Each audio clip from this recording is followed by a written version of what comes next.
Bismillahirrahmanirrahim. Assalamualaikum warahmatullahi wabarakatuh. Alhamdulillahilladzi hadana lihadza wa ma kunna linahtadiya laula an hadanallah. Asyhadu an la ilaha illallah wa asyhadu anna Muhammadan abduhu wa rasuluh. Ibu-ibu, bapak-bapak, kaum muslimat dan muslimin, jamaah yang dirahmati Allah. Alhamdulillah, puji syukur kita panjatkan kehadirat Allah. Pada malam hari yang berbahagia ini, kita dapat bersilaturahim, duduk bersama dengan niat untuk mengkaji ilmu-ilmu agama. Bertepatan juga malam hari ini, kalau kita lihat pada kalender Hijriyah, ini juga sudah masuk malam ke-15 Sya'ban. Artinya bagaimana di hadapan kita kurang dari sebulan, hanya kira-kira sekitar 14 atau 15 hari lagi kita sudah akan diperjumpakan dengan bulan suci Ramadan. Mudah-mudahan kita semua dipanjangkan umur, diberkahi usia, sehingga kita dapat menikmati manisnya Ramadan. Selawat berangkaikan salam tak hentinya kita haturkan pada junjungan kita Nabi Muhammad sallallahu alaihi wasallam, Rasul yang memberikan tuntunan pada kita mana jalan agar kita dapat memperoleh bukan hanya kebahagiaan di akhirat, tapi juga bagaimana kita bahagia di dunia. Ibu-ibu, bapak-bapak, jamaah yang dirahmati Allah. Rasulullah sallallahu alaihi wasallam pernah mengatakan dalam sebuah hadis, Inna lillahi tis'an wa tis'ina asman mi'atun illa wahidah man ahsaha dakhalal jannah.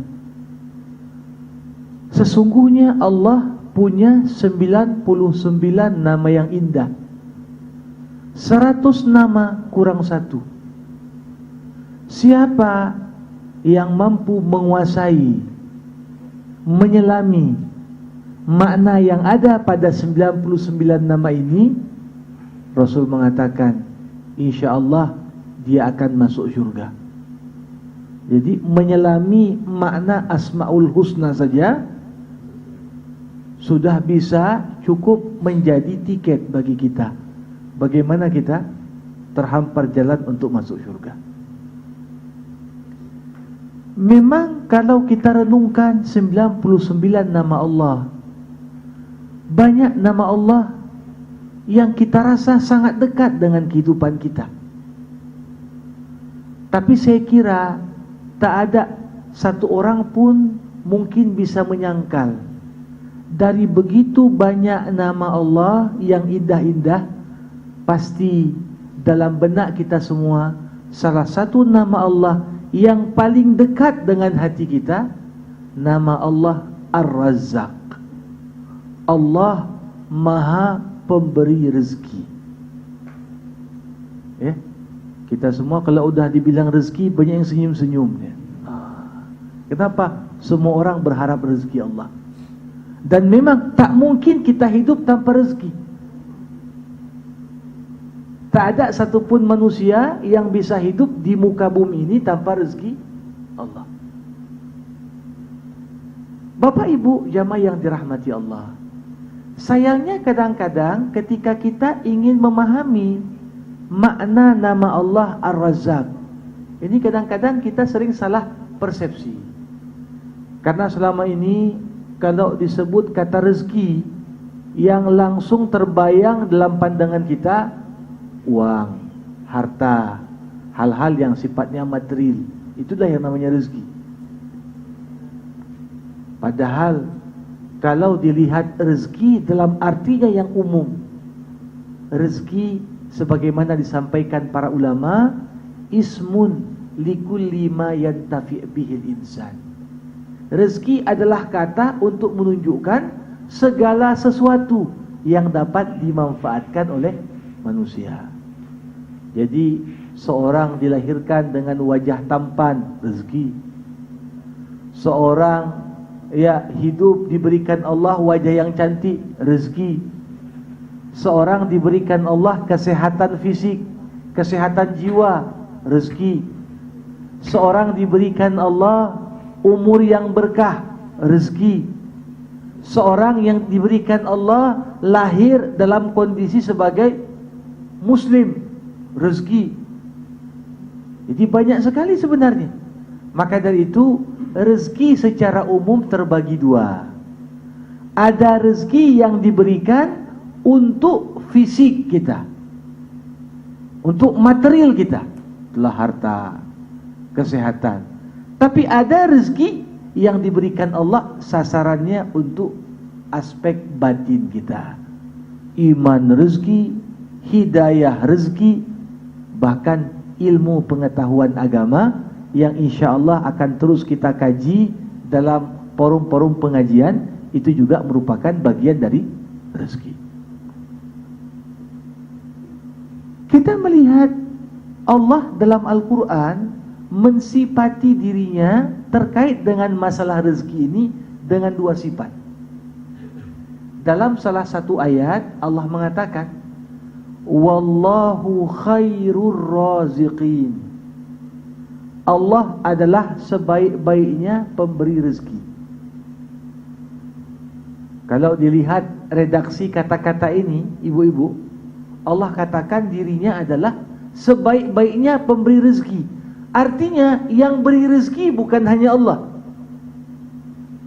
Tetapi kalau dibandingkan dengan siapapun yang memberikan rezeki, maka rezeki Allah tak ada tandingannya. Kadang-kadang kita dapat rezeki tidak langsung dari Allah, tapi lewat perantaraan manusia. Kerja dia, dapat honor, dapat upah. Dari mana? Hakikatnya dari Allah. Tapi honor tersebut Allah Subhanahu wa taala libatkan banyak orang sehingga baru sampai pada kita. Nah, Allah mensifati dirinya, akulah sebaik-baiknya pemberi rezeki. Kenapa? Karena Allah semakin kita minta, tak pernah Allah bosan untuk memberi. Tapi kalau kita bandingkan dengan manusia, bahkan seorang ayah dan ibu pun, kalau tiap hari anaknya sampai dewasa masih minta terus, pastinya akan mengeluh. Kau udah besar masih minta terus. Kita lihat bagaimana rezeki yang mampu diberikan manusia ada batasan.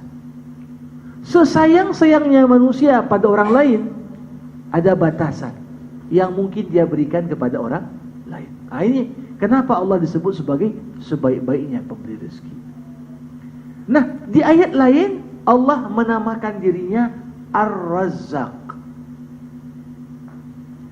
Wa ma khalaqtul jinna wal insa illa liya'budun ma uridu minhum mir rizqin wa ma uridu minhum ayyut'imun innallaha huwar razzaq. Aku ciptakan jin dan manusia tidak ada tujuan lain kecuali untuk menyembahku, kata Allah. Aku tak minta rezeki dari manusia. Aku tak minta manusia memberikan aku makan. Tapi Allah lah Tuhan yang maha memberikan rezeki, Tuhan yang memiliki kekuatan. Jadi di sini kadang-kadang kita sebagai manusia dalam menjalani hidup lupa kita tujuan utama kita hidup, bahwasanya kita hidup untuk beribadah. Gara-gara kita disibukkan dengan sesuatu yang terkadang urusan itu sudah masuk dalam kategori urusan yang dijamin Allah. Wa ma min dabbatin illa 'alallahi rizquha. Tak ada satupun hewan melata di muka bumi, makhluk yang berjalan di muka bumi, kecuali Allah sudah menjamin rezekinya. Jadi kita diberikan Allah kunci, silahkan gerakkan kunci itu, pasti Allah akan bukakan pintu rezeki. Cuma kalau dikasih kunci, kuncinya pun tak digerakkan, maka rezekinya tak turun. Inilah dia. Ibu-ibu, bapak-bapak, jamaah yang dirahmati Allah. Kalau kita merenung sejenak, ternyata Allah lewat pengaturan rezeki menunjukkan kepada kita luas dan luar biasanya kasih sayang Allah. Kenapa? Semakin manusia berada pada posisi lemah, semakin mudah proses rezeki sampai pada dia. Tapi makin manusia kuat, makin berat proses rezeki sampai pada dia.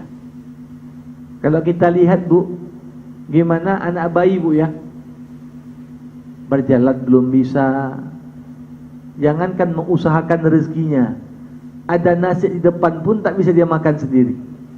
Yang bisa cuman menangis. Tapi di balik kelemahan seorang makhluk yang namanya bayi tadi, Allah menggerakkan hati setiap orang untuk tergerak menyantuni si bayi. Hanya dengan nangis saja, aduh kasihan bayi ini, kasih makan. Tapi coba bayangkan, ketika si bayi mulai beranjak dewasa, tamat SMA, masuk kuliah, usia dianggap cakap untuk mendapatkan penghasilan sendiri. Coba bayangkan, ada anak muda tamat kuliah minta-minta pinggir jalan, tergerak enggak hati kita? Dia bilang, ini kan kau udah kuat, masa minta-minta? Tapi begitu manusia, seiring dengan bertambahnya umur, mulai dicabut satu persatu kekuatannya oleh Allah. Pandangannya mulai rabun, pendengarannya mulai tak jelas lagi, jalan pun dah mulai susah. Bagaimana ketika manusia kembali lemah? Tergerak hati orang kembali menyayangi yang dianggap tadi kurang mampu.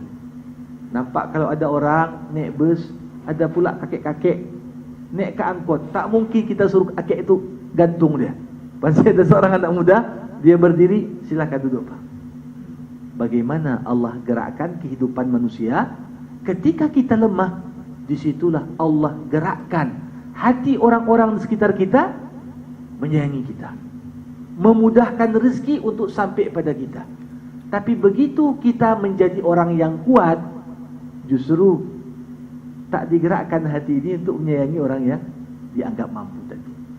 Kita lihat juga di dunia binatang,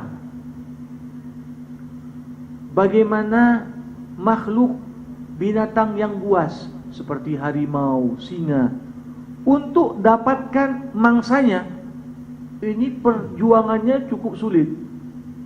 Nampak mana binatang, dia kejar, dia terkam, dia makan. Tapi coba bayangkan, setelah makanan dimakan oleh harimau, betapa banyak makhluk-makhluk lain yang lebih lemah. Rezekinya hanya cukup nunggu saja. Karena harimau tak menghabiskan daging itu, setelah harimau pergi, dia mulai makan. Jadi beginilah kehidupan manusia. Ketika kita lemah, maka kita berusaha untuk menjadi orang kuat. Tapi yakinlah, selemah-lemahnya kita, Allah yang maha kuat pasti menggerakkan orang di sekitar kita untuk mengantarkan rezeki lebih mudah pada kita. Tapi di saat kita kuat, janganlah berharap rezeki turun dari langit tanpa diupayakan. Semakin tenaga kita banyak, energi kita besar, maka kadang-kadang proses untuk meraih rezeki juga semakin berat.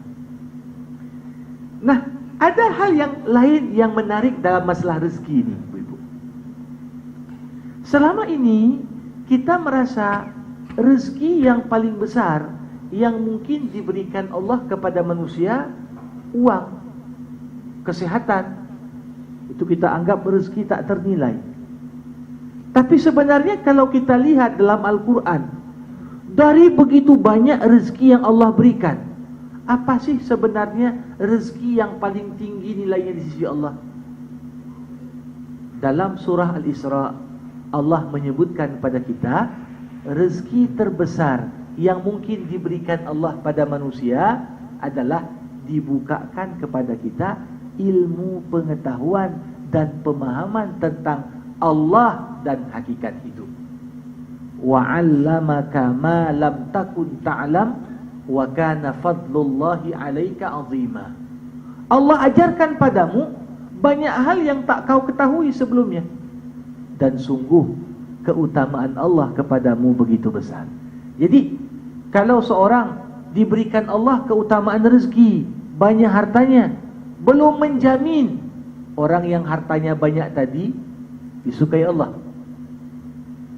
Kalau orang menikmati kesehatan tingkat tinggi dalam kehidupannya, belum menjamin yang sehat tadi ini berarti orang yang disayang Allah. Tetapi kalau kita temukan ada orang tahu dia hakikat hidup, kenal dia pada Tuhannya, maka yakinilah tak akan mungkin diberikan Allah ilmu kepada seseorang kecuali Allah meridhoi orang itu. Jadi kita ini bersyukur bagaimana suasana di komplek ini, bapak-bapak punya mengaji, jadual mengaji, ibu-ibu juga. Di sini kita tetap haus untuk memperdalam ilmu agama. Mudah-mudahan ini bukti keberkahan Allah, keridhaan Allah untuk ibu-ibu dan bapak-bapak sekalian. Ibu-ibu, bapak-bapak jamaah yang dirahmati Allah. Kalau kita melihat segala ciptaan Allah itu punya sifat tetap. Misalnya kita lihat bagaimana Allah menciptakan emas. Sifat emas dari zaman Nabi Adam sampai hari kiamat tetap, tak akan mungkin berubah. Kalau enggak orang tak mau nyimpan emas kalau berubah emasnya. Sifat besi dari mulai bumi ini ada hingga hari kiamat tetap tak berubah. Tapi dalam kehidupan di dunia ini ada dua hal yang selalu berubah pada diri manusia. Pertama, berapa penghasilan dan pendapatannya, dan yang kedua, bagaimana kesehatannya. Makhluk lain tak berubah. Tapi kalau dalam konteks pendapatan berapa, kesehatan bagaimana, ini berubah. Banyak orang dilahirkan di keluarga mapan, tapi begitu dewasa susah hidupnya. Ada orang dibesarkan di keluarga susah, dengan keuletannya, kesungguhannya, alhamdulillah akhirnya dia berhasil. Ada orang dari lahir sampai kaya, kaya terus, tak pernah rasa susah. Ada orang dari lahir sampai meninggal susah terus, tak pernah rasa senang. Bagaimana rezeki pendapatan ini digilir Allah pada diri manusia. Nah, akan tetapi kalau kita perhatikan dalam Al-Quran, Allah sebenarnya memberikan kepada kita, Bapak Ibu, rumus. Kalau kita ngerjain soal matematik, kalau tahu rumus mudah. Begitu juga bagaimana kita mengatur rezeki, bagaimana agar Allah mencurahkan kepada kita rezeki yang baik, kesehatan kita baik, pendapatan kita alhamdulillah. Bagaimana rumusan dalam Al-Quran tentang masalah rezeki? Kalau kita perhatikan, begitu banyak ayat yang membahas tentang rezeki, dapat diambil sebuah kesimpulan. Rezeki yang Allah berikan pada manusia akan bertambah seiring tingkat ketakwaan kita kepada Allah. Dan keberkahan rezeki yang kita terima akan berkurang seiring dengan makin seringnya kita berbuat maksiat. Jadi kadang-kadang orang kalau dia merasa saya udah kerja bertahun-tahun begini aja pendapatannya, boleh jadi kalau direnung ada hal-hal yang baik dia kerjakan, tapi yang buruk dia pelihara juga, jadi penghalang rezeki. Ada orang kadang-kadang penghasilannya baik, tapi tiba-tiba kok bulan ini berkurang. Kalau dia renung, boleh jadi berkurangnya rezeki salah satu utusan Allah untuk mengingatkan kita. Sebagaimana sakit, sehat, itu peringatan dari Allah. Begitu juga bertambah dan berkurangnya rezeki, peringatan dari Allah Subhanahu wa taala. Kita lihat, yang pertama Allah mengaitkan rezeki ini seiring sejalan dengan takwa. Kita lihat hampir semua toko yang jualannya orang Islam sering ditempel ayat 1000 dinar. Ayat kedua dan ketiga dari surat At-Talaq. Wa may yattaqillah yaj'al lahu makhraja wa yarzuqhu min haitsu la yahtasib innallaha balighu amri qad ja'alallah likulli syai'in qadra. Siapa yang bertakwa kepada Allah, Allah pasti akan berikan kepada orang itu jalan keluar, dan Allah pasti akan memberikan rezeki kepadanya dari jalan yang tak disangka-sangka. Innallah balighu amri. Allah akan menyampaikan orang tersebut pada apa yang ia tuju. Qad ja'alallah likulli syai'in qadra. Allah telah menetapkan berapa bagian dari segala sesuatu. Jadi kalau kita lihat sini, bagaimana kesehatan kita, pendapatan kita, insya Allah kalau kita bertakwa, yakinlah pasti akan bertambah. Pertanyaannya, apa arti bertakwa? Bertakwa artinya hati-hati. Orang yang bertakwa kalau mau ngomong dia pikir dulu, apa dampak dari omongan saya. Kalau dia mau bersikap, bertindak, berbuat, dia pikir berkali-kali dulu, apa efek kalau saya buat begini. Maka suatu ketika pernah Umar bin Khattab ditanya, wahai Khalifah Umar, apa itu takwa? Umar menjawab, kau pernah berjalan di jalan yang banyak durinya? Pernah. Bagaimana kau jalan? Aku akan jalan pelan-pelan dan hati-hati supaya tak kena duri. Begitu juga lah orang yang bertakwa di dunia. Sebelum dia ngomong, dia pikirkan dulu, sakit gak hati orang? Sebelum dia ngomong, yang saya ucapkan ini benar atau salah? Sebelum dia berbicara, dia pikirkan dulu, apakah yang keluar dari mulut saya ini bisa menjatuhkan kedudukan seseorang di hadapan Allah Subhanahu wa taala. Karena disebutkan dalam hadis, betapa banyak ucapan kita tak anggap sebagai sesuatu yang penting, tapi ucapan itu cukup mencampakkan seorang ke dasar neraka jahanam. Betapa banyak ucapan kita anggap enteng, tapi ucapan itu justru mengangkat derajat kita ke level yang tinggi di sisi Allah Subhanahu wa taala. Jadi ucapan, tindakan, semuanya dipikirkan dulu sebelum kita buat. Inilah namanya orang yang bertakwa. Jadi wa may yattaqillah. Jadi kalau kita takwa, insyaallah. Yang kedua, kita melihat dalam Al-Quran, Allah juga menyebutkan rezeki kita akan baik kalau kita banyak istighfar. Jadi kadang-kadang istighfar ini kita anggap sepele, Bu. Padahal kekuatan istighfar itu besar. Apa istighfar? Istighfar artinya kita mohon ampunan kepada Allah. Kadang-kadang ada perbuatan kita, baik kita sengaja ataupun tak kita sengaja, perbuatan itu yang justru menjadikan mungkin kehidupan kita ini terdinding dari rezeki Allah. Maka dulu ada majelis ilmu, seorang ulama bernama Imam Hasan Basri. Datanglah beberapa orang murid bertanya pada Imam Hasan Basri, wahai Imam, kampungku kekeringan, udah tak turun hujan berbulan-bulan. Dijawab oleh Hasan Basri, banyak-banyak istighfar. Tak lama kemudian datang orang kedua, wahai Imam, aku udah capek bekerja, penghasilanku gitu-gitu aja. Dijawab juga, banyaklah istighfar. Yang ketiga datang lagi, wahai Imam, sudah lama aku berumah tangga tapi belum dapat keturunan. Dijawab oleh Hasan Basri, banyaklah istighfar. Kenapa?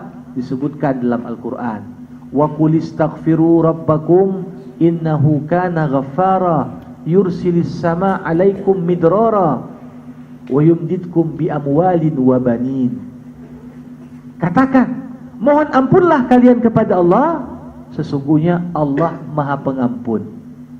Jadi kalau kita sering beristighfar, apalagi ya ini menjelang memasuki bulan Ramadan, bukan hanya minta ampun pada Allah, tapi juga minta maaf kepada manusia. Karena disebutkan pada malam nisfu Sya'ban, Allah mengampuni siapapun yang bermunajat dan mohon ampunan kepadanya, kecuali dua kelompok. Illa mubghidun wa musyahid. Disebutkan dalam hadis riwayat Imam Tirmizi.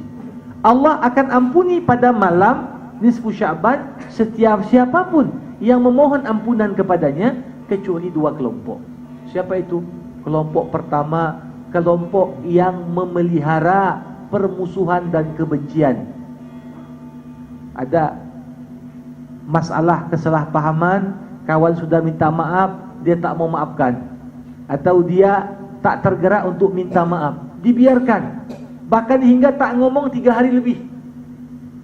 Maka yang demikian, yang terbaik adalah yang lebih dahulu menyapa yang lain. Apalagi kita memasuki bulan Ramadan. Yang kedua, siapa? Musyahin.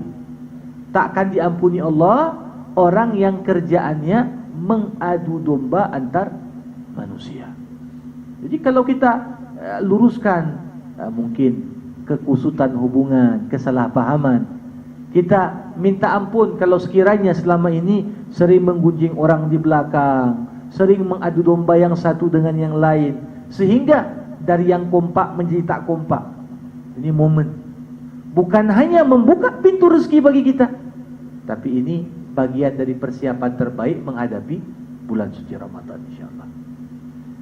Yang ketiga, disebutkan juga bahwasanya terkadang rezeki berjalan seiring dengan semangat kita untuk berhijrah.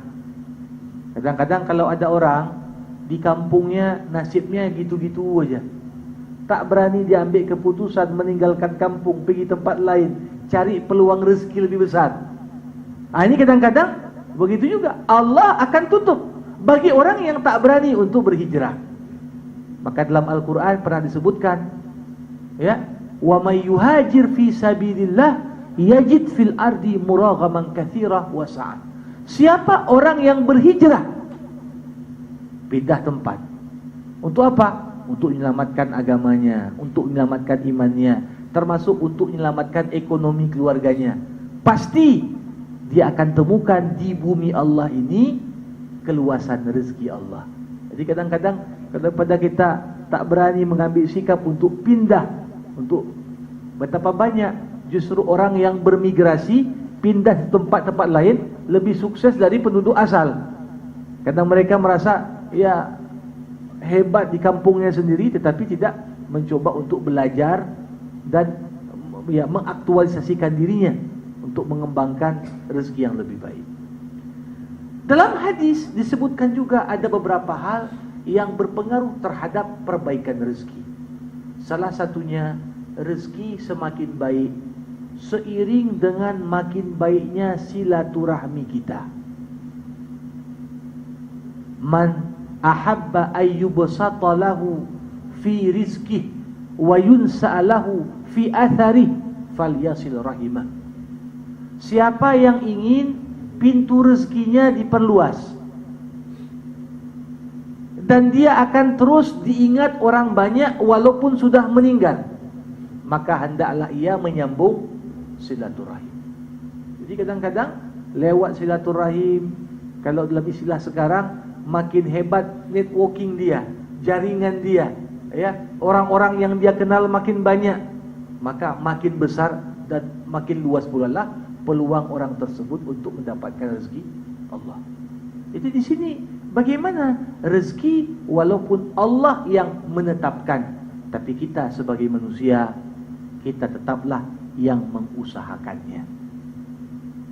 Ibu-ibu jamaah yang dirahmati Allah, mungkin kalau kita melihat memang tak ada rezeki yang bertahan begitu-begitu saja. Bagaimanapun orang berusaha keras, pastinya dalam hidup ini ada naik turun, ada sehat, ada sakit, ada masa kaya, ada masa berkurang pendapatan. Walaupun demikian, yang terbaik di dunia bukanlah orang saat kaya. Karena segala sesuatu yang ada di muka bumi ini dibagi Allah sebagai ujian. Jadi kalau yang kaya, maka yang kaya yang terbaik adalah yang bersyukur dengan kekayaannya. Yang miskin yang terbaik adalah yang tahu bersabar dengan kemiskinannya. Orang sehat yang terbaik adalah yang memanfaatkan kesehatannya untuk kebaikan dirinya dan orang-orang sekitarnya. Orang sakit terbaik adalah orang yang berserah diri kepada Allah, ikhlas menerima cobaan Tuhan atas dirinya.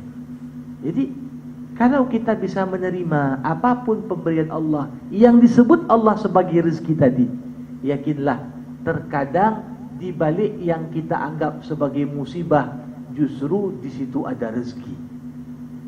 Di balik sesuatu yang kita anggap sebagai cobaan, musibah, justru dibungkus Allah rezeki dengan bungkus musibah dan cobaan. Maka kita lihat pernah suatu ketika seorang ulama sampai umurnya 90 tahunan, fisiknya masih kuat. Ditanya, apa resep Anda kuat sampai seumur ini? Beliau menjawab, hafidna hafiz sighar, fahafidhahallahu lana indal qibar, man asha taqiyan asha qawiyan. Kami jaga apa yang Allah kasih ketika Allah masih memberinya. Maka ketika Allah mencabut, Allah tak akan mencabutnya secara keseluruhan. Siapa yang hidup dengan takwa, pasti dia akan hidup dengan kuat.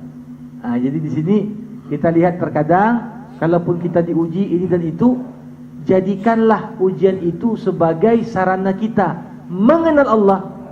Sebaik-baiknya orang adalah yang mengenal Allah ketika dapat nikmat, bukan mengenal Allah ketika dicabut rezeki. Mudah-mudahan keluarga besar Bukit Johor Mas, baik ibu-ibu, bapak-bapak, senantiasa murah rezeki, berkah usianya, dan yang terutama bagaimana rezeki-rezeki yang Allah berikan senantiasa kita manfaatkan untuk semakin mendekatkan diri kita kepada Allah Subhanahu wa taala.